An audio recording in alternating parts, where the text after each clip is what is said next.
Hey guys, let me tell you a little story about what I learned today. So I was going about my day, scrolling through YouTube, and I saw this video about a professional athlete who was talking about their experiences going broke. So I looked over the video, learned that while they were playing, they were earning above $1 million a season, yet within a few years after they retired, they'd gone completely broke. So that got me thinking, was this an anomaly, or how many of these professional athletes are actually going broke or experiencing financial hardship after going into retirement? And what I found really shocked me. While the percentages can vary a little bit depending on the article you read, it's usually around about 60 to 80% of professional athletes go broke within 5 years of retirement. And that's a pure testament to the saying, it's not about how much you earn, it's about what you do with what you have. And with that in mind, as someone who's just graduated from an applied finance degree and someone who has a particular keen interest in personal finance, today I'm going to go over the 2 key components when setting up managing your personal finance, 3 tips that after years of experience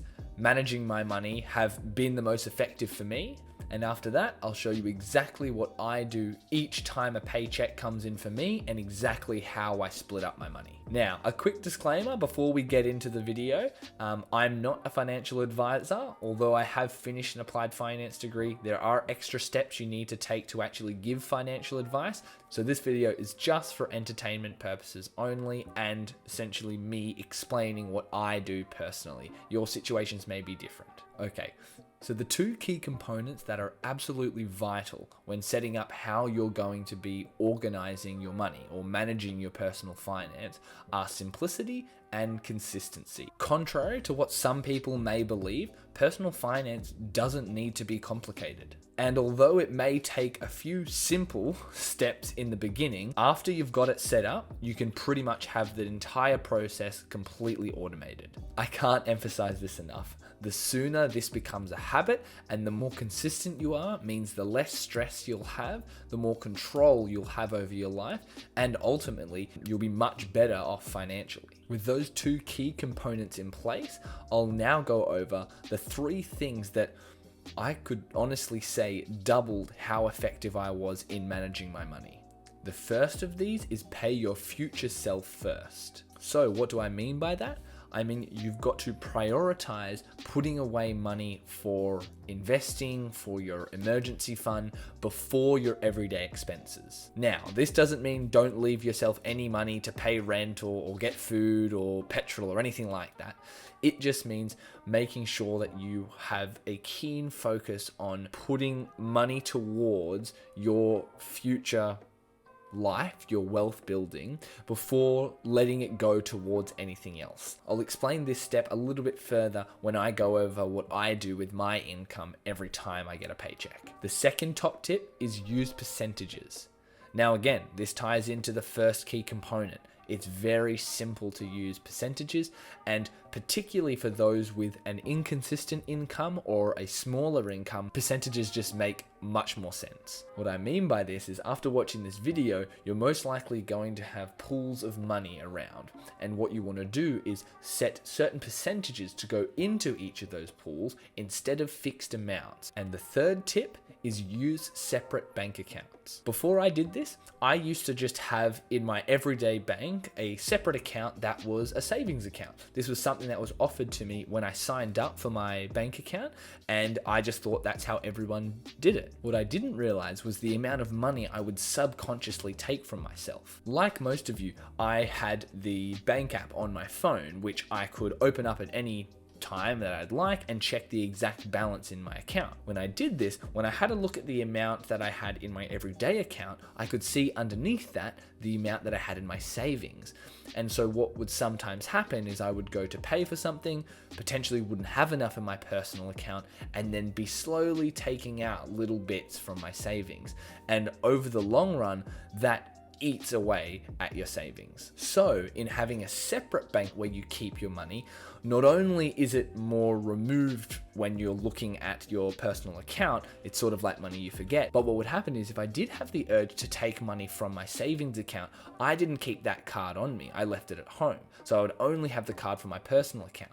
So obviously you could transfer, but in this case, it would take at least 5 hours for that to transfer.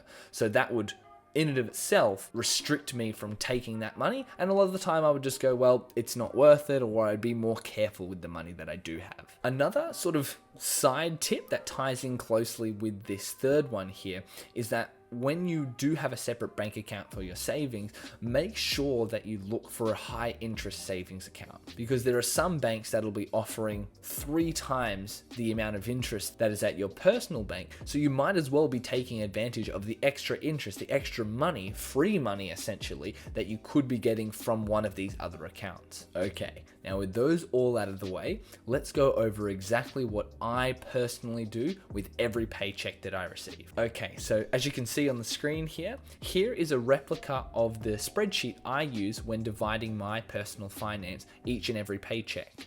So I'm going to make this available for you. I'll pop a link in the description below, and feel free to go on, download it, adjust it slightly if you need to. Obviously you'll need to change the fields if you have different accounts and institutions. But what I've done here is essentially set it up that if you fill in the amount of income, say there's $1,000, you'll see that it automatically populates all of the amounts that you have to send off here.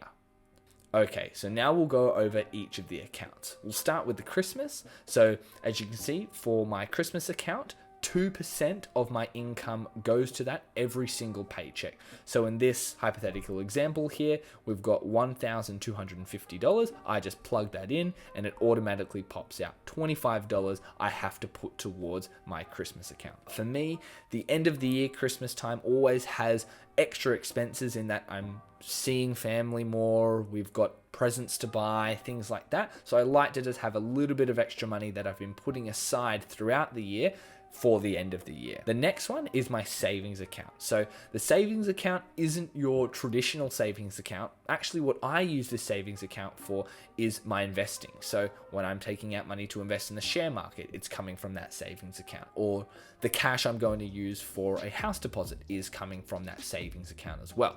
So I've currently got that set at 25%. Now, quickly touching back on the first tip I gave, which made my money management, my personal finance much more effective, is that pay yourself first. Now, how this ties more practically into the managing of my money is with this particular account. So this savings account set at 25% is one of the longest lasting or the only increasing percentages I'd like to keep. So although some of the other percentages may jump around throughout the year, this 25% is something that I only ever want to increase. Now, moving on, the next one is the Smile account. So you can see there, I've got this set at 10% at the moment. So what the Smile account is used for is my long-term pleasurable goals. Going on a holiday, buying a car, buying electronics. That is what I use my Smile account for. Reserve. This type of account is also sometimes referred to as your rainy day fund or your emergency fund, but essentially this account is used only in emergencies. So if I lost my job, whatever it may be, this is when I would start using the money from my reserve account. So as you can see, the amount is currently at 10%.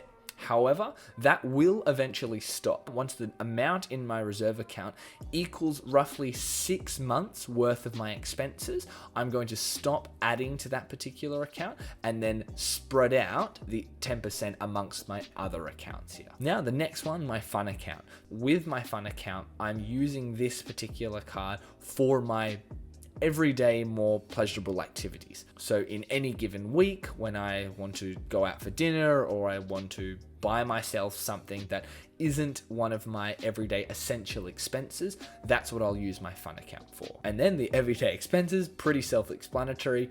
It's just the remainder of the other percentages that I set. So for example, I'll show you here, if I were to change my fun account to 10%, you'll see there that it automatically drops the everyday expenses.